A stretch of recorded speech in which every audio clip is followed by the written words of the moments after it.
Good morning, students. We were studying Chapter 9 Human Environment of Geography. In yesterday's class, we have discussed about urban settlements. Now, today, we are going to study roadways, railways, and airways. So, let's begin with the roadways. Roadways are the most widespread and universal mode of transport all over the world.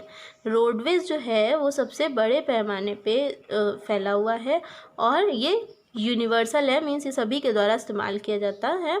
ये वो साधन है जो कि विश्व में सभी के द्वारा इस्तेमाल किया जाता है और बड़े पैमाने पे फैला हुआ है। They are a common means of transporting goods and passengers over short distances. और ये जो हैं ये कॉमन साधन हैं जो कि गुड्स को और पैसेंजर्स को शॉर्ट डिस्टेंस तक पहुंचाते हैं। रोड्स में भी मेटल्ड और अनमेटल्ड। रोड्स जो हैं वो मेटल्ड भी हो सकते हैं, पक्की भी होती हैं, और अनमेटल्ड कच्ची भी होती हैं। The maximum number of roads are in the plains. और ज़्यादातर जो रोड्स होती हैं, सड़कें होती हैं, वो कहाँ होती हैं? प्लेन्स पे होती हैं, मीन्स फ्लैट एरिया में होती हैं। But now roads also connect mountains, deserts and forest. लेकिन अब जो है जो सड़कें हैं वो कहाँ कहाँ कनेक्ट होती हैं? पहाड़ों से भी कनेक्ट होती हैं, रेगिस्तान से भी कनेक्ट होती हैं, और जंगलों से भी कनेक्ट होती हैं, मीन्स वहाँ तक जाती हैं। Roads built underground are called subways और underpasses, while roads built at an elevation from the ground level are called flyovers. अब वो सड़कें जो कि अंडरग्राउंड बनी होती हैं, ठीक है, वो उन्हें क्या कहते हैं? सबवेज या फिर अंडरपासेस। और वो सड़कें जो कि ग्राउंड लेवल से एलिवेशन पे, मीन्स जो ग्राउंड लेवल होता है, जो निचला स्तर होता है ज़मीन का, वहाँ से ऊंचाई पे बनी होती हैं, उसे क्या कहते हैं? फ्लाईओवर्स कहते हैं, है ना। Today most countries have modern highways that connect different parts of the state or country. अब आज के समय में ज़्यादातर देश जो हैं उनके पास क्या है? मॉडर्न हाईवेज़ हैं जो कि क्या करते हैं? अलग अलग हिस्सों को राज्य के या फिर किसी देश के कनेक्ट करते हैं, है ना। आज के टाइम पे कुछ देश ऐसे हैं जिनके पास मॉडर्न हाईवेज़ हैं जो कि अलग अलग राज्य को और देशों को एक दूसरे से कनेक्ट करते हैं। They are called state highways and national highways respectively. और ये जो मॉडर्न हाईवेज़ होते हैं जो कि स्टेट और कंट्री को, जो उनके अलग अलग हिस्से हैं, उनको एक दूसरे से कनेक्ट करते हैं, उन्हें क्या कहते हैं? स्टेट हाईवेज़ या फिर national highways.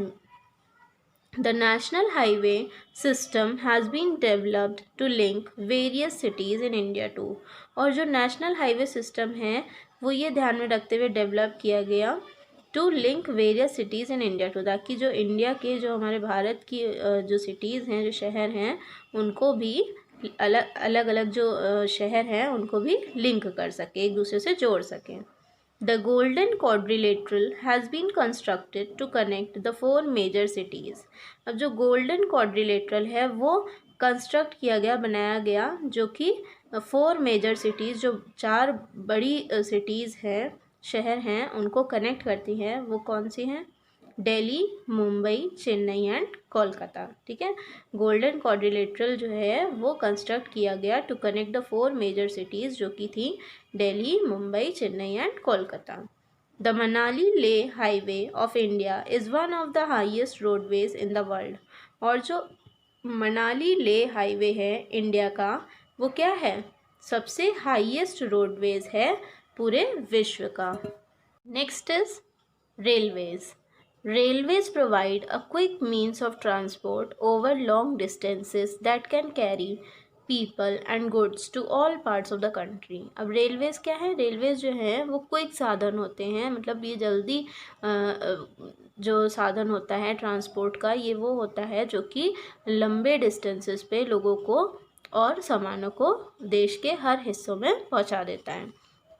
The development of railways is affected by the terrain and climate of the region, density of population, availability of natural resources and the level of economic and technological development. अब जो Railways का development है, जो विकास है railway का, वो किसके द्वारा अफेक्ट हुआ? टेरेन और climate of the region, means जो क्षेत्र का क्लाइमेट होता है, वेदर होता है, उसकी वजह से ये अफेक्ट होता है। डेंसिटी ऑफ पॉपुलेशन मीन्स जनसंख्या जो होती है वो घनी होती है, उसकी वजह से भी ये इफेक्ट होता है railway. Availability of natural resources, जो प्राकृतिक रिसोर्सेज होते हैं उनकी कितनी अवेलेबिलिटी है। And the level of economic and technological development means आर्थिक और टेक्नोलॉजिकल डेवलपमेंट जो है, जो विकास है, ये सब क्या करते हैं, रेलवेज़ को अफेक्ट करते हैं। रेलवेज़ का जो विकास है उनको अफेक्ट करते हैं। Electric and diesel engines are able to travel at a very fast speed and hence super fast trains run on many roads। अब जो इलेक्ट्रिक और डीजल इंजन्स होते हैं, जो बिजली से और डीजल से चलते हैं, जो इंजन्स रेलवे के, वो क्या करते हैं, बहुत फास्ट स्पीड में चलते हैं और इसी वजह से जो सुपर फास्ट ट्रेन्स हैं वो कई रूट्स पे चलती हैं। This makes railways journeys faster and more comfortable. और इसकी वजह से जो रेलवे की जर्नी होती है वो क्या होती है, फास्ट होती है और ज़्यादा कंफर्टेबल होती है, मीन्स जल्दी पहुंचा देती है और आसानी से आराम से पहुंचाती है। With modern technology, railways have been able to connect places even in hilly and forested areas। अब जैसे कि जो मॉडर्न टेक्नोलॉजी, आज की जो तकनीक है, उसकी वजह से जो रेलवेज़ हैं उन्होंने कई टेक्नोलॉजी की वजह से चेंजेस कर लिए हैं, जैसे कि ये उन जगहों को भी कनेक्ट करते हैं, जैसे कि हिली एरियाज़, जो पहाड़ी एरियाज़ होते हैं, या फिर जंगल के जो एरियाज़ होते हैं वहाँ तक भी कनेक्ट करते हैं railways. The Konkan railway line running through the Western Ghats and the कालका Shimla line of the India are examples of these. और अगर हम देखें हिली और फॉरेस्टेड एरियाज़ का एग्जाम्पल जहाँ रेलवे जो है वो कनेक्ट करता है, तो कोंकण रेलवे लाइन जो कि वेस्टर्न घाट से रन करती है, और कालका शिमला लाइन इंडिया की, ये क्या है, कुछ एग्जाम्पल्स हैं इसके। The Eurostar which connects London to France passes through an under sea tunnel. अब जो यूरोस्टार है, द यूरोस्टार, ये कनेक्ट करता है लंदन को फ्रांस से, passes through an under sea tunnel, जो कि अंडर सी टनल है, ठीक है, समुद्र के अंदर से टनल बना हुआ है, उसके अंदर से ये पास करता है और किसको कनेक्ट करता है, लंदन को फ्रांस से कनेक्ट करता है। The Trans-Siberian Railways is the longest railway line, about 9,289 km long, connecting St. Petersburg in western Russia to Vladivostok on the Pacific coast। ठीक है, जो ट्रांस सिबेरियन रेलवे लाइन है ये सबसे लंबी रेलवे लाइन है, जो कि 9,289 किलोमीटर लंबी है और कनेक्ट करती है सेंट पीटर्सबर्ग को वेस्टर्न रशिया में व्लादिवोस्टोक से को पैसिफिक कोस्ट से, ठीक है, सेंट पीटर्सबर्ग को वेस्टर्न रशिया में और व्लादिवोस्टोक को पैसिफिक कोस्ट से कनेक्ट करती है। Western Europe and east central USA have the densest network of railways. और जो वेस्टर्न यूरोप है और ईस्ट सेंट्रल USA है, यहाँ पे सबसे घना नेटवर्क है रेलवे का। Next is Airways. Airways is the fastest mode of transport. Airways जो है वो सबसे तेज मोड है ट्रांसपोर्ट का।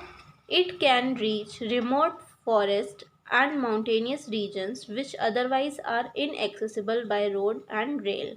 और ये हमें दूर से दूर जगहों पे, जंगलों में, पहाड़ों तक, इन क्षेत्रों तक भी पहुंचा देता है जहाँ पे रोड से या रेल से जाना मुमकिन नहीं है, पहुंच पाना मुमकिन नहीं है। Goods and medicines can be transported by air to places affected by natural disasters. और जो सामान है, दवाइयाँ हैं, वो पहुंचाई जा सकती हैं एयर के माध्यम से, हवा के माध्यम से, उन जगहों पे जो कि प्राकृतिक आपदा से अफेक्टेड है, ठीक है, जहाँ पे नेचुरल डिजास्टर हुआ होता है, तो वहाँ पे सामान और दवाइयाँ जो हैं वो किससे पहुँचाई जाती हैं, एयरवेज से। However air transport is expensive and may get disrupted by bad weather like fog, rain और स्टॉर्म। और हालांकि जो एयर ट्रांसपोर्ट है वो महंगा होता है और ये बाधित हो जाता है ख़राब वेदर की वजह से, जैसे कि कोहरा हो जाए या बारिश हो जाती है या फिर आंधी आ जाती है, तो उसकी वजह से क्या होती है, ये एयर ट्रांसपोर्ट जो है वो बाधित हो जाता है। There are 2 types of air services. अब 2 तरह की एयर सर्विसेज होती हैं। They are domestic and international. और ये कौन कौन सी हैं? डोमेस्टिक और इंटरनेशनल मीन्स घरेलू और अंतर्राष्ट्रीय। Domestic airlines carry passengers and cargo with in a country. जो डोमेस्टिक एयरलाइंस होती हैं उसमें कौन से पैसेंजर्स होते हैं? उसमें वो पैसेंजर्स होते हैं और वो सामान होता है जो कि कंट्री के अंदर ही, मतलब देश के अंदर ही पहुंचाना होता है। While international airlines carry goods and passengers from one country to another. और जो इंटरनेशनल एयरलाइंस होती हैं, जो अंतर्राष्ट्रीय एयरलाइंस होती हैं, उसमें वो सामान और पैसेंजर्स होते हैं जिनको एक देश से दूसरे देश पहुंचाना होता है। USA, Europe and south east Asia have well developed Airways. अब USA, यूरोप और साउथ ईस्ट एशिया जो है, यहाँ का जो एयरवेज है वो बहुत अच्छे से डेवलप्ड है। The main international airports of the world are. और जो सबसे मुख्य अंतर्राष्ट्रीय एयरपोर्ट्स हैं वो कौन से हैं विश्व के? London, Tokyo, Washington, New York, Shanghai, Delhi, Mumbai, Paris, Frankfurt, Dubai, Melbourne and Sydney. ये सब जो हैं ये क्या है? ये मेन इंटरनेशनल एयरपोर्ट्स हैं हमारे वर्ल्ड के। So students, I hope you have understood this much. Now we will continue this chapter tomorrow. Thank you.